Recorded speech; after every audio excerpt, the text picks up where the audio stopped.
Hello, नमस्कार. तर आज आहे मार्गशीर्ष महिन्यातील तिसरा गुरुवार.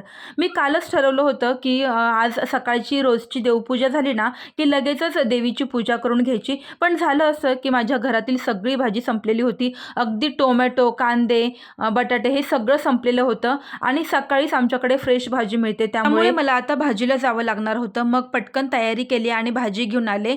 आलं की लगेचच दारामध्ये छोटीशी रांगोळी काढून घेतली. रोजच्या सकाळच्या कामामध्ये एक जरी काम वाढलं ना, तरी सुद्धा आपली एकदम धावपळ होऊन जाते. मला आज भाजीला सुद्धा जायचं होतं, देवीची पूजा सुद्धा करायची होती, त्यामुळे जरा धावपळ झाली. रांगोळी काढल्यानंतर लगेच हिरव्या रंगाची ही साडी घालून घेतली.